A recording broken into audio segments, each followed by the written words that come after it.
Mbokmu apa pake kene jagongan wong loro sik lah ya dengaran sampean iki kok nimbali aku eneng apa to kangen apa piye ya ora ngono aku rego kangen iki ngene ya mbokmu lah iya piye makmu kok dengaran sampean ning omah ora sampean ora latihan nang balai budaya Minomatani kok piye ya iki libur prai iya wah iya ya Pak ya dan ya awake dhewe seneng manggon ana kene iki ana ing dusun Tegarejo RT 32 ya Pak ha iya iki sing di mapane ana balai budaya Minomatani iya wah tahun piro to ya Pak balai budaya iki lek ra kleru 14 Agustus 1990 kuwi iya lek netone apa Pak netone iki lek ra kleru Selasa Wage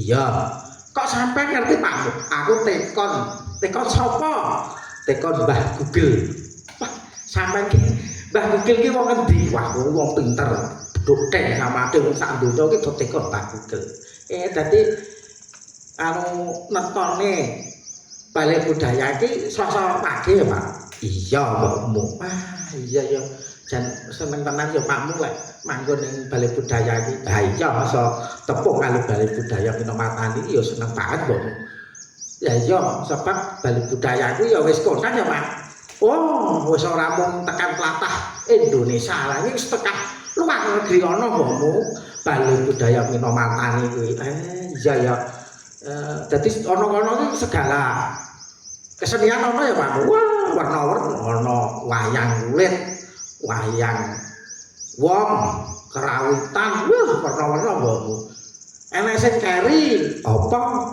wayang kancil oh iya lali aku wayang kancil kuwi identik karo balai budaya Minomatani ya kuwi yasane Swagi Balejar lho mbokmu limbuk piye ya ayo lali aku iki sampe iki ora ngerti kok ya iyalah lah iya ya Pakmu jan wis Swagi Balejar ki ninggal keseni ya wujude wayang kancil iya wayang kancil iki wis ana ngendi-endi ya Pakmu ora mung Indonesia Leiden ana Amerika terus ngendi Australia sing terakhir iki Singapura wah jan itu kali ya Pak keseniane dhewe iki jan ngrembawa tenan wujud ya memang wayang kancil mung wujude wayang kewane tekan ndi lah iya kuwi kena nggih mediasi nggo belajar bocah-bocah oh iya wis mbokmu rasa kakek rembug iki aku krungu jare ning balai budaya Minomatani lah iki lak Selasa Wage ta iyalah iya iki Selasa Wage iki jare ana sing arep gelar kelir cilik ora kok cilike ngono sing penting kesemangate wah iya arep gelar wayang kancil ringgit kancil oh iya iya ngono awake dhewe ana apa piye lah iya aku menganggo iki ya prae wong kabeh anu ku ya wis rampung kabeh gaweku ya wis ngono wae Pak ya lali aja lali nggawa pacetane digaweke nggo snack bocah-bocah iki sing mengko jare krungu-krungu sing arepe ngiringi wah suwi mengko wae wis pokoke sip ngono wae ya ngono Pakmu ya tak dereke Pak ya Ayo ning Balai Budaya Minomatani lon-lonan ya.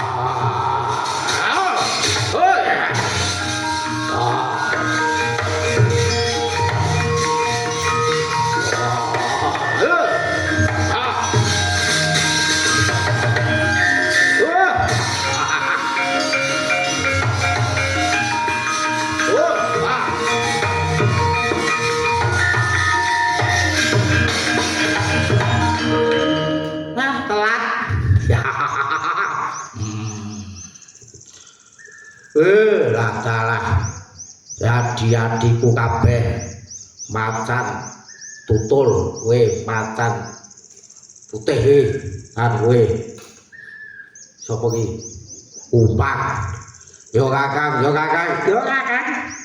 padha becik kabeh trawu sapa pangestune kakang gembong kabeh gawe rahmat kakang yo wah ya syukur ngono wis iki ora sah dadak kakean iki langsung wae pada inti pokok permasalahan wah jan sampean iki werna-werna kakang iki ngene kowe ngerti kahanane ngalas Gebang tinatah dina iki sawise kakang Simoludra mati merga dipateni saka bokal gawene manungsa dina iki ngalas Gebang tinatah kene klebu kumplang ora ana sing dadi pangareping ngalas Gebang tinatah ayo pancen bener apa sing kok kandhake kakang Gembong yen to alas Gebang tinatah kene klumplang merga sapatine kakang Simoludra ora ana sing dadi pangarep mula saka kuwi kabeh kadhiatiku aku jaluk pasarujuanmu mbok ye miturut kowe miturut penemumu piye yen to aku sing dadi pangarep ana ing Gebang tinatah kene weh sampeyan kuwi nyalonke dadi panguwasa ing Gebang tinatah ngono piye lah ya ngono kuwi sing tak karepe kowe sing kakang ora mung kowe sing pengin dadi pangarep ana Gebang tinatah nanging ora tak sewai blak kutang bloko suta terus terang aku kok kepengin dadi panguwasa ing Gebang tinatah lho kowe yo pengen iya kakang ora tak selai aku yo pengen dadi panguwasa ing Gebang tinatah kene wah ya nanging apa wis duwe apa kowe iki tegese kowe iki wis pantes dadi panguwasa Gebang tinatah lho ora pantes piye aku wujute macan aku gagah perkasa kuat lah dalah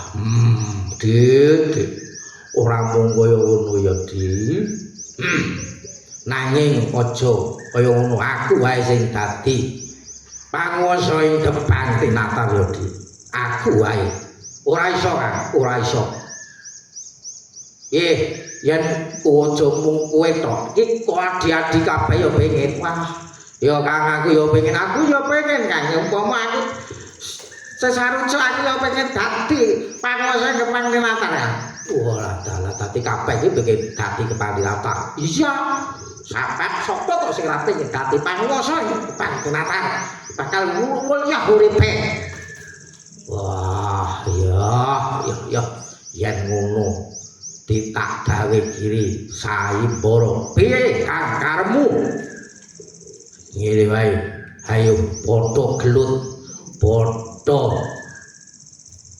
prak wah ngono karepmu ya sapa sing kuat ya kuwi sing bakal dadi ratu utawa dadi panguwasa ing Gebang tinatah wah ya kan yen pancen kaya ngono penjalukmu kan ora sesuk ora ayo saiki ditentokke ayo sapa sing ora ya kuwi dadi panguwasa Kembang Tinatan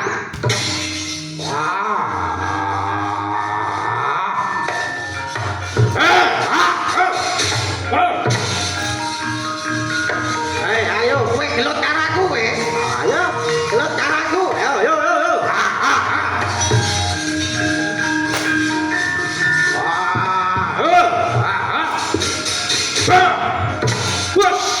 wah mati ya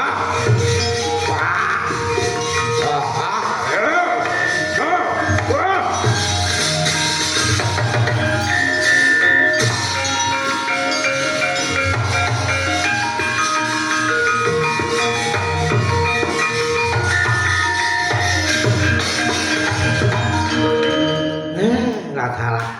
Aku jenenge ngalah sok sepine ora jamak. Iki biasane kaya munyo, wedhus, manuk barang iki kok ora keton katon iki nang endi ya? Gajah barang nang endi ya, Pak? Coba tak krono wae. Tak sing krono wae, coba kono ya. Coba ya. Ya.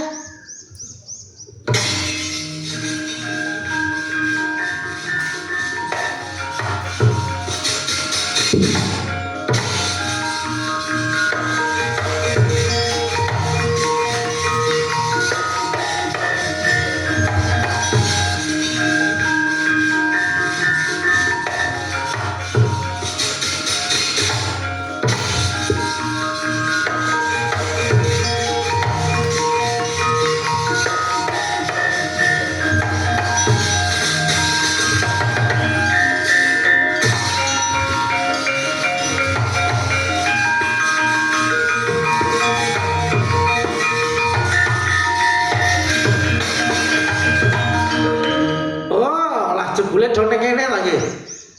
Tak goleki ya jebul do ning kene wedhus barang iki ning kene.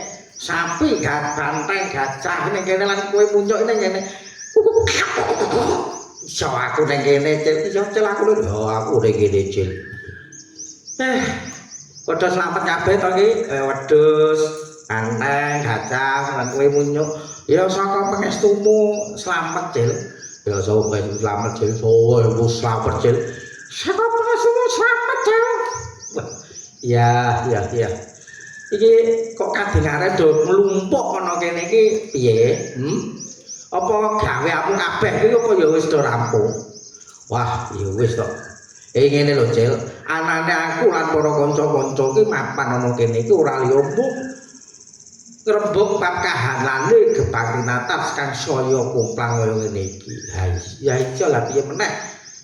Kahanane kaya ngene pancene Kembang Tinatan lagi digawe pacoban saka Gusti Kang Maha Agung dening sakpatine sapa Sisi Maludra geger ngono ayo lho ya syukur kok gimana ya gayeng men iki gayeng tenan awake dhewe iki ora gemeng-gemeng awake dhewe dipengestoni dening Gusti Kang Kerjakat ya kuwi awake dhewe di apa jenenge kuwi di sengkuyung karo sengkuyung karo para dewa-dewa dewa-dewa iki kersa madhap ngacamata menyang awake dhewe tegese wah ngasto gamelan Lokanata diutunke karo Sang Bathara Guru.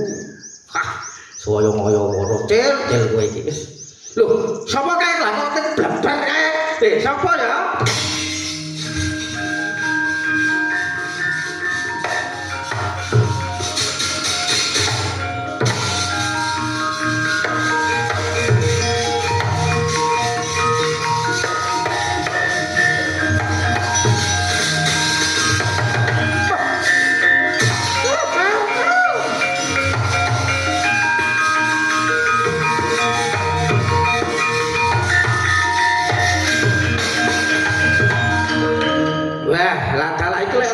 Kaya si Gagak Borandi. Iya, Cang, aku Cang. Iya, Cang. Gagak Borandi sak loron. Ene apa? Wah, Cel, geger tenan Kembang Tinatan, Cel. Wah, lelek apa? Sing tenang, sareh. Geger tenan cel iki kepiye cel? Aku weruh ya kuwi macan gempong lan sak dulure padha gelut ndadekake gegering ana ing gebang timacan cel. Wah. Dadi pokal gawene macan ora harus yo diparani dina iki.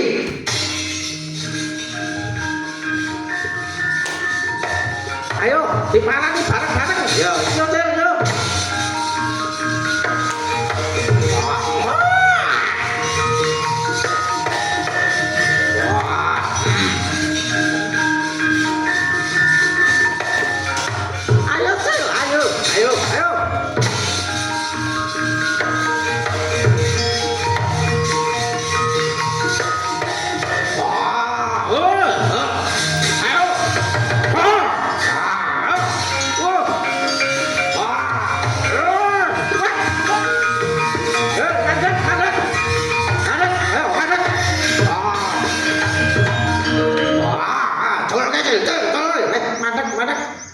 Mandek iki tuwa-tuwa do gelut ora urus. Wah. Tunggu. Oh iya. Wah, tuwa-tuwa do ora urus malah do gelut. Butur. Iki manggon aku. Yo. Wah. Tuwa-tuwa do ora urus. Wek baru. Ayo. Iki yo ngono. Wis mandek gak bahu wae. Wah yo padek. Padek ora? Yo padek. Yo. Wah. Wah padek. Wah, lek ngene lek yo enak. Iki do gelut iki karepe piye? Kowe iki macan, kowe iki kewan sing gagah, kewan sing rasa lah kok do gelut sak karepmu dhewe iki ana sing ngongkon apa karepmu dhewe? Waduh. Awe kok. Wis mandhek wae ae. Waduh, Cil. Hati. Pangertimu ya, Cil. Gini aku langsung dulurku do gelut kuwi sebab ana. Iki atine. Lah iya neng apa? Aku do gelut sak karepmu dhewe. Kene, Cil. Sak matine kakak Mulutro gebang tinatara uplah ora ana. Sing manguasani utawa sing ora ana sing dadi pemimpin. Ya iya, karepmu. Aku kang bakal dadi sesule kakak Simolotro. Wah, kowe iya. Kowe dadi ratu ana ing Gebang-Tinatar. Iya, yen kuwi karepku ngono. Ning adi-adiku ora sarujuk malah padha pengen dadi panguwasa ing Gebang-Tinatar. Wah, edan iki. Dadi kowe iki do membuktikan ngono piye? Kowe iki do pamer karosan, pamer kekuatan ngono. Ben kowe iki didelok karo kewan-kewan liyane yen kowe iki pantes dadi ratu ing Gebang-Tinatar ngono to karomu. Ha iya, bener kuwi, bener Cil. Lha iki kabeh do rebut panguwasa. Kowe pengen kuat, kowe ya kuat ngono. Iya. Sakmene kae iki ora ana sing kuat. Lho, kok karepmu piye? Iki lho sing kuat. Iki Raden Mas Kancil. Oh, kok kowe tegese piye? Lah kok kowe iki piye? Kowe pangananmu mung daging. Kewan cilik-cilik. Iya. Lah kowe pangananmu mung suket timun. Aja kok kira mung kancil panganane suket karo timun. Ning beda karo kancil iki.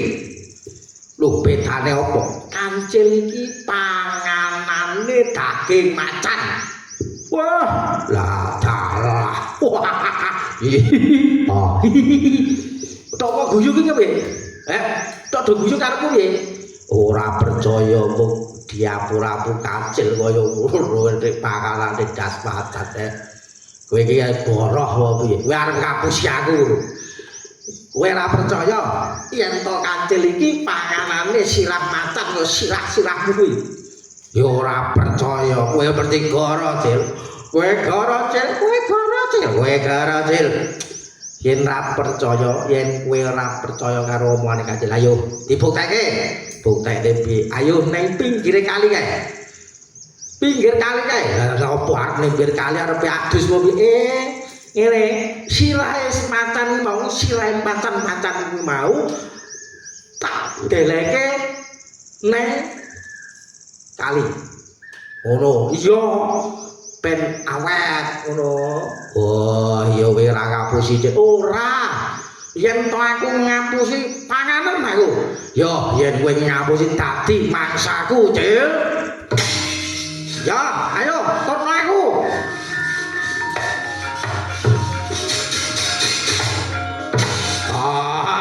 ayo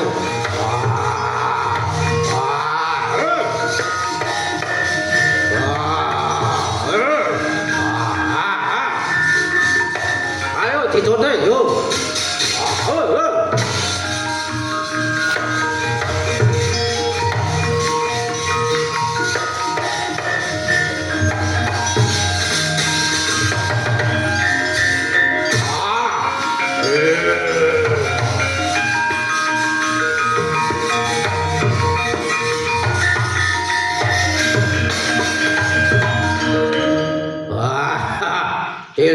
apa iki wis ana sak pinggiring kali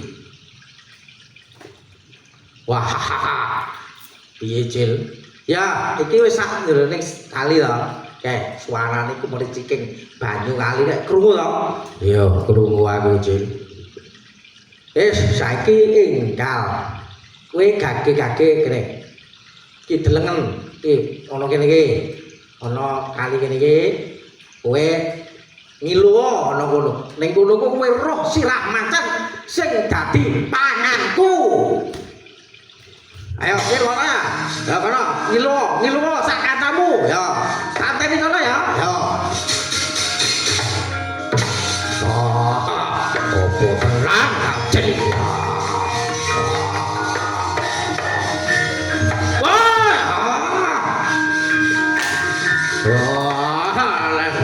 mobilnya